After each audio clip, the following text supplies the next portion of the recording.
You can divide by zero, you just need a vaccine passport to do it. Salutations, viewer, it's me, once more, imprisoned in rectangular fractal cyberspace, dropped like a newborn baby from the mouth of a stork directly into your screen. It must be your lucky day. I have a weapon and I'm in your garage. Now, I may not normally drink wine out of a little cup that's beneath me, but I can't find any wine glasses in here, and I don't really know where I am. I may or may not be coming out of a blackout. I may be in what my doctor would call a non-lucid state. But hey, I'm an objectivist. I like to read the terrain and do the best I can with my situation. There's a camera in front of me, a microphone in my hand, 2 dead bodies in the corner. I've been here before. I know what to do. Just talk. What are memes? How do we get so deep inside of them? Do you know? Do you care? Does anyone care? Do you just watch my videos because you like the timbre and cadence of my voice without retaining anything I'm trying to communicate to you? The word meme was originally coined by Richard Dawkins in his seminal book on evolution, The Selfish Gene. The book was his attempt at expanding upon the ideas posited by Charles Darwin and many other evolutionary scientists. It carefully walks the reader through how immensely influential and important the Darwinian theory of evolution was, and how our study of genealogy can explain the very nature of reality. Humanity has been trying to answer the question, why are we here? Ever since the first dude missed a high five. Ever since the first person dropped a pizza and it landed cheese side down. Traditional answers were stuff like God, or to make rich people richer. With the theory of evolution, we have a radically different answer. Life wants to multiply and survive. On the Origin of Species was published by Charles Darwin in the November of 1859, explaining biological evolution to a culture that wasn't ready to hear it. The church-dominated field of science of the times enjoyed entertaining the notion that human beings were really fucking special, and our hierarchies were super fucking divinely mandated by a super fucking white Jesus. Charlie Darwin pointed out that the hand of God may look a little less white and male and a little bit more like a struggle for survival over limited resources, while biology constructs itself constantly to find harmony with an ever-changing environment. Every living thing on this planet is really good at reproducing, and we fucking love doing it. Reproducing, there's something in there.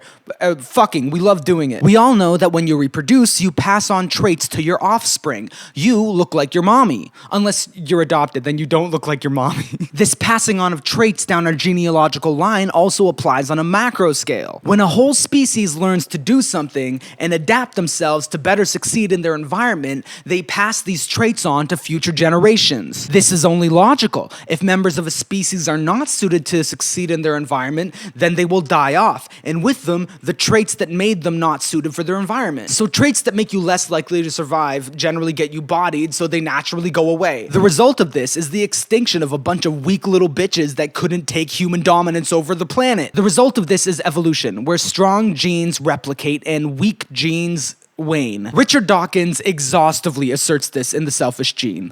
Gene is the accepted term for a unit of biological information that's passed down through generations. These genes want to survive and multiply. Have you ever made a meal and put the leftovers in a Tupperware and put that in the fridge and then forgotten about it for 3 months? When you finally open that Tupperware, there will be a small biological ecosystem within it. It is not desirable. Sometimes I just throw the Tupperware out. Because I don't want to deal with it. It's cowardly of me. The mold and bacteria inside of that container was essentially how life began on Earth. Dawkins described this state of nature before there were sophisticated organisms as a primeval soup, which is gross. In this soup, little wriggling pieces of early bacterial life would multiply themselves and consume resources around them in order to do so. The ones that replicated the most effectively began to dominate and conglomerate. Then a fish grew legs, now you pay taxes. This multiplying of genes and consumption of resources is still happening on the microscopic scale, but it's also happening on a macro scale. We are simply now the survival machines for these genes to multiply and compete. Genes are just doing the same thing through us that they've been doing since the primeval soup: multiply and survive. So a gene is a unit of biologically spreadable information that wants to survive and multiply. And a meme is a cultural unit of information that wants to survive and multiply. One of the chapters of Dawkins' book posits that because of the phenomena of the collective pulsating consciousness of humanity, there's a new replicator participating in a new evolution. Not a biological one, but a cultural one. Memes! It's a meme, you dip. What is a what? A safe time for you. Oh, If you're filming. That's all. 7:30. 7:30. Okay. I will make a reso for that. Tight. And we're back. Dawkins calls these memes ideas, behaviors, beliefs. We imitate them en masse and they survive beyond us. Things like the idea of God have a very long evolutionary history passed down generations entirely in our psyches. Very real, kind of imagined. Just like at the beginning of life on Earth, we were swimming in a biological primeval soup called the gene pool. We are now swimming in a cultural soup called the meme pool. Literally the free marketplace of ideas. But remember, the free market doesn't actually allow things to openly compete in quality so that the most valuable thing will rise to the top.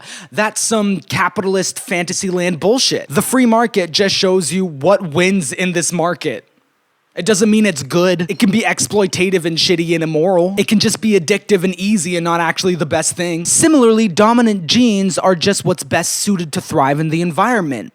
It doesn't mean they deserve more rights. Dominant memes are just catchy ideas that stick and go far. Doesn't mean they're true. Memes, to Dawkins, are disinterested, impartial units of cultural evolution. They use us as hosts to multiply and survive. Powerful memes do well in their environment and spread via imitation, competing over the limited resource that is our brain space. So, Dawkins, Darwin, genes, memes, the meaning of the universe. But Dawkins' first name is Richard, and that short form is Dick, and Dick means penis. So should we be listening to this guy at all? I found his book kind of annoying. You can really feel his sneering, self-righteous tone in his writing. About 50% of the book is him randomly going on tangents unrelated to his central points just to say speculative shit with no authority. He does it a lot. His dripping disdain for the mythical and spiritual makes him sound like he's 14. That's not to say that the selfish gene is without merit. For example, I love this part. What is the good of sex? Someone's gotta tell him. Ladies, someone's gotta take one for the team. But do animals ever communicate false information? Do they ever tell lies? Richard, do animals tell lies? What are you talking about? You're supposed to be writing about Darwinism. This is what no pussy does to a motherfucker. But regardless, Dawkins has provided a great intellectual service to humanity. He has provided us with the optimum definition for a concept as slippery but important as the word meme. In his own words, it should be pronounced to rhyme with cream. Die-hard Dawkins fans are probably seething at this point, like, you don't understand or respect what Dawkins has contributed to science and rationality. And you're right.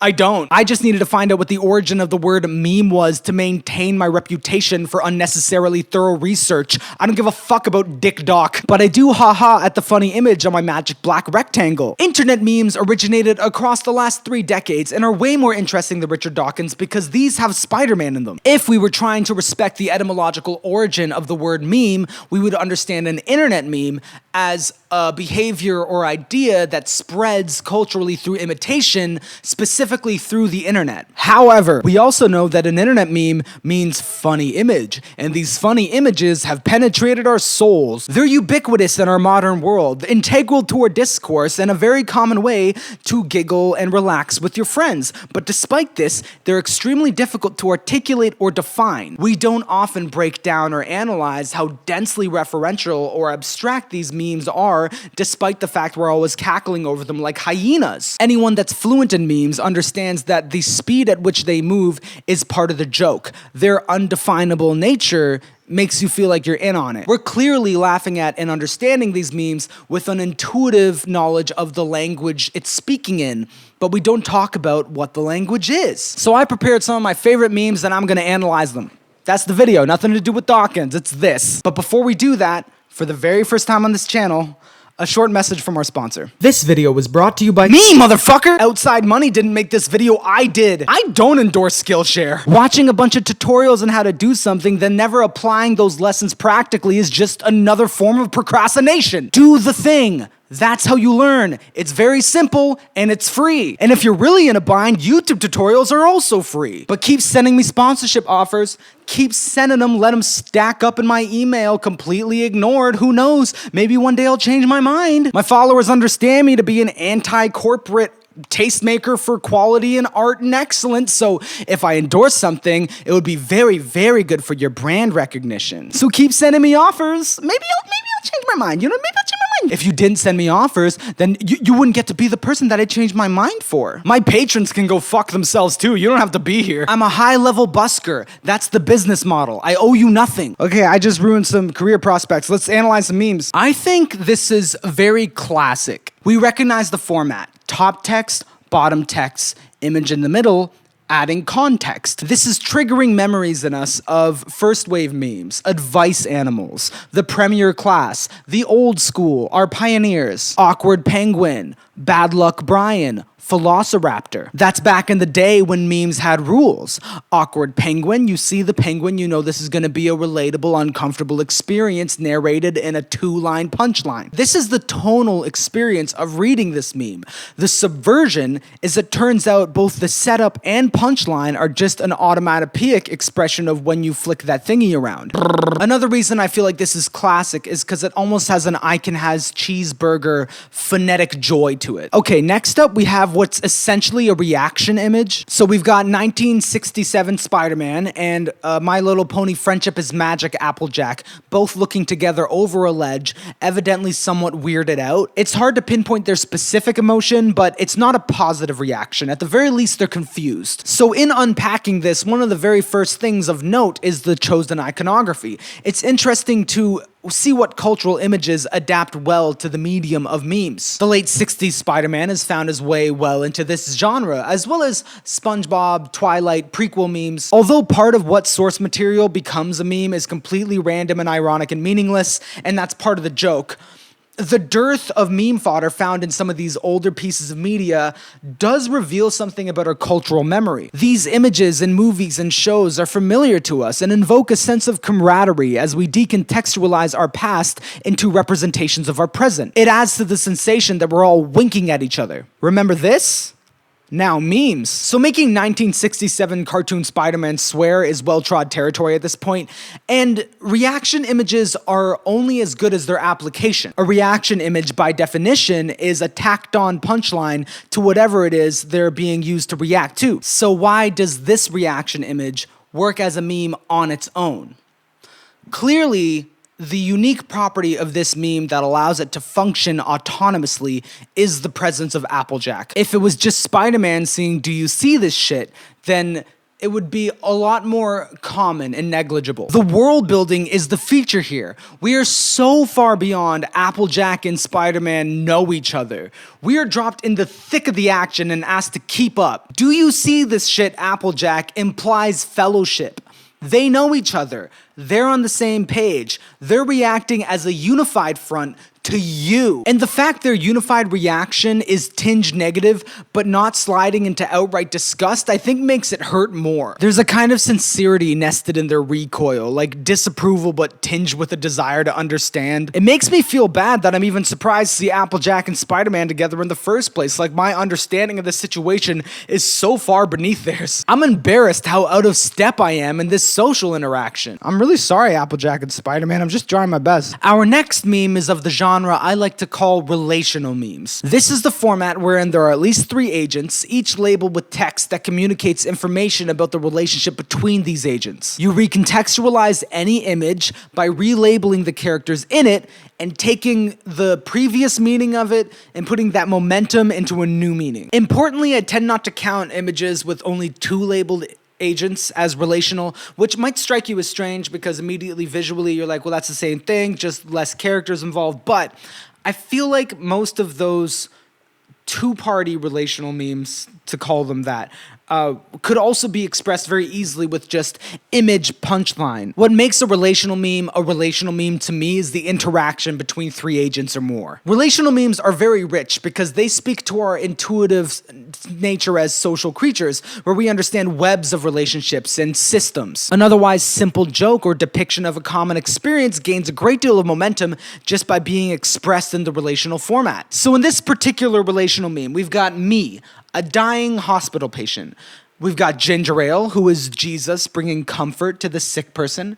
And we've got the sick person's next of kin by the bedside, who is labeled IDK who this is. The author has unintentionally revealed themselves and their ineptitude. The structure of a relational meme is there, but it seems to not have been the most effective way to express this. We can see that the person that made this likes ginger ale. Maybe it makes them feel better when they're sick. We can also see the author intuitively knows what a relational meme is and looks like, maybe enjoys them on their own time, but can't fully wrap their heads around their purpose or why they're constructed the way they are. They got part of the way there with Jesus as ginger ale and the sick patient as me, but then when they went to the third agent, they had no understanding of how to fit this into the metaphor they've superimposed upon the image, so instead they're just painfully honest and say, I don't know who this is. Upon seeing that the author of the meme really fumbled the landing, your attention shifts back to the rest of it and you go,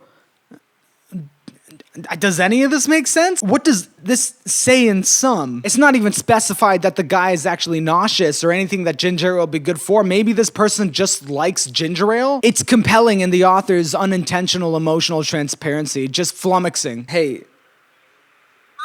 Hi. I'm filming right now. Really? Can I be in the video? Say something funny. No.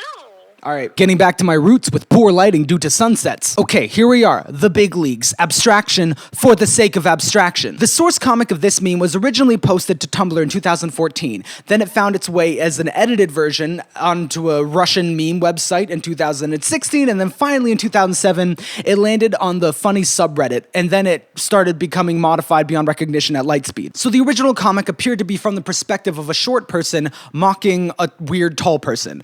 Then the transmutation of that into slightly more memeable material was from the perspective of a tall person making fun of a short person. Then the ironic detachment that followed the rapid escalation of this into pure absurdity took the energy of making fun of short people and just kept stretching that to more unrealistic proportions. And then we transmuted that mocking and chaotic tone into the treatment of people in general. We recognize that these are supposed to be guides of some sort, but there's a deep inhumanity to the logic. It's like this is supposed to be a helpful diagram, but we are not the intended audience. Which brings us to our selected specimen. It's so scary. I get the tonal arc of it. Wrong. Momentum and arrival. A very complete and decisive statement that I am not equipped to compute. But surely we can understand the who is married to the first slide and the wrong is synchronistic with the second. Now, the chaotic excitement with which his face extends gives me the creeps. For some reason, he feels a deep, rattling excitement for pushing his face outside of the limits of natural order to go around the back of this man's head to smile and who at him. And what's really gross is the other guy seems like he's into it too.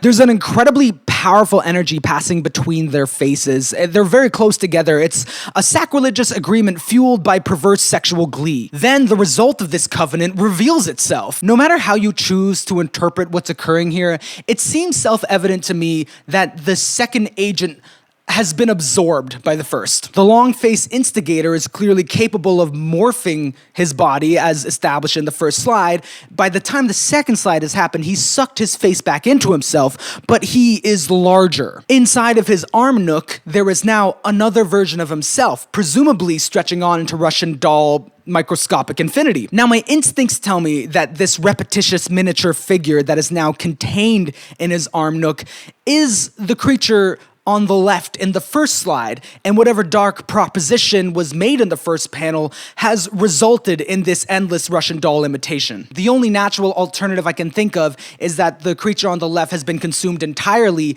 which has given the man on the right this self-copying power. Regardless, it's unavoidable that there was a giddy proposal and some dark, sick, orgasmic release. The perverse nature of it all is emphasized by the text, a green check mark with the word wrong. This is wrong, we know, we like it that way. This shit's from the nightmare dimension. 60 views, 1 dislike.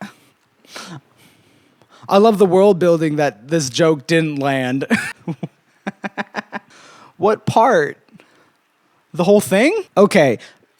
The lineage here, I think, is interesting. To simplify things unnecessarily, there are 3 stone cold classic image text meme formats. There's top text, bottom text, epitomized through advice animals. There's the demotivational format, where it's black box framed, title, subtitle. So it's essentially the same thing, setup, punchline, but with different emphasis. Then, of course, there's just image caption. One of the manifestations of the simple image caption format is the Tumblr mood board post. These back in 2010 and still now are barely jokes, more like the aspirations of teenagers with the word wanderlust in their bio, aesthetic aspirations and pseudo-deep thoughts. Now you might say, hey, if it's not a joke, is it a meme? Absolutely. Memes are not just funny, they're a tone with which to understand a conversation. Things might not be funny at all, but they're still a meme. Expressing sincere ideas through the internet meme format and allowing those to propagate throughout social media is bending backwards so hard our spine snaps and we're back at the Dawkins definition. So these Tumblr mood board posts were generally some sexy indie Petra Collins-ass photo overlaid with text with a pretty thick stroke saying something relatable. Think like sunsets, skinny white people holding hands, blurry in a field. Just girly things, all just girly things. That yearning over a professional quality photo of a skinny, hot white woman is clearly the tone with which we're supposed to be reading this. And the first half of the text plays it straight. Beth Harmon is cool. It's extremely cool to indulge in your toxic tendencies and destroy the relationships in your life and just bank on your specialized talent in one particular area to justify it. I do it all the time. We understand that this indulgent, addicted genius archetype is appealing to teenagers who like to sit in their room and listen to Panic at the Disco and imagine what drinking would be like. Then the second half of the text hits us with the absurdist punch. Somehow, the author of this meme has convinced themselves that the yearning in their souls stirred by fictional TV character Beth Harmon would somehow be satisfied if chess were real. They're wrong about so many things. The implication here seems to be that chess is not real, and because chess is not real, Beth Harmon is also not real. The logic is twisted. This does also come with a wink, though. This is kind of part of the meme trend of being a bimbo on purpose, remaining willfully ignorant to intellectual stuff and basking in superficiality as a kind of high femme act of rebellion. It's the ninth wave feminism act of being like, why should I know what an engine is? What I'm saying is this meme was made by a woman. Okay, we're getting to the end here. These next two memes are currently my two all-time favorite memes that have stood the test of time and reduced me to a blubbering imbecile on myriad occasions. What makes us laugh and stimulates us so deeply and consistently truly says something about our souls, so I hope you enjoy these little pieces of my soul. So just to describe what we're looking at here, perchance for the visually impaired. This is Charles Darwin's Origin of Species, the classic piece of literature wherein he unleashed the theory of evolution upon the waking world. Some criminally low-effort Photoshop has been used to alter the title of On the Origin of Species to... Okay, so basically I'm monkey.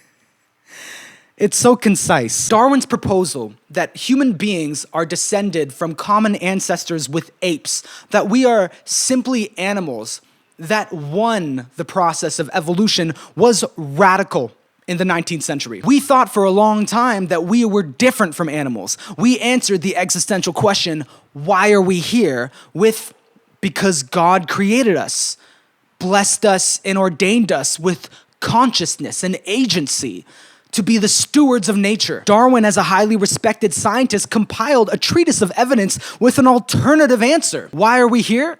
We are here because of the struggle for survival over finite resources. We are here because the nature of life and reality is to multiply and survive. We are simply the animals who are best at reproducing and the best at surviving. There's a great humility in it. The miracle of life is not a mystical one, but a beautifully constructed system that we simply are fortunate enough to be at the front of the consciousness of. God did ordain us as the stewards of nature, but with real magic, not fake magic. On the Origin of Species. Alternative title, why are we here? So to mindlessly editorialize it to be this is electric. And the fact it utilizes the original O, it's like it's borrowing the authority and gravitas of the original title and channeling it through this mockery. Why are we here? Okay, so basically, I'm monkey. And now we come to a close. I will share with you my favorite meme of all time.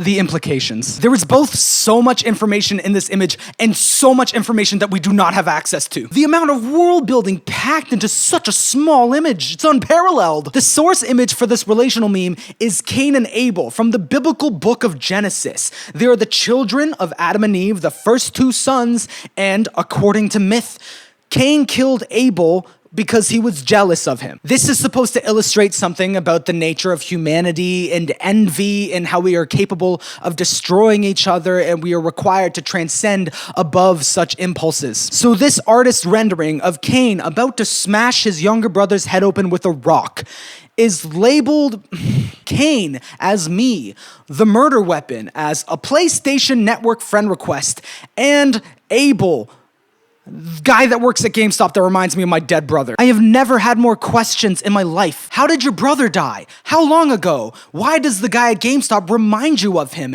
Is it an affectation? Appearance? Perhaps they have similar interests? Have you spoken to this GameStop guy? How often are you at GameStop? How'd you get his PlayStation Network information? Is this healthy for you? In addition to this, there's the ever-present meta-textual layer of the guy having made the meme thinking it's gonna be relatable. Not relatable. Very particular to you. The fact that he reminds you of your dead brother and you feel the need to be near, but also the need to maintain enough distance that you're gonna do it through a PlayStation. Fuck, man. This is indicative of something internally that you really have to work out. You shouldn't indulge in whatever this is. The horror and vulnerability of this meme just sinks in deeper the longer you look at it. Why are we here? Okay, so basically, I'm monkey. I think I'm an addict, want the world and I'ma have it. I'm so fucking dramatic, got all my bones up in the attic and I dance them all around like a marionette.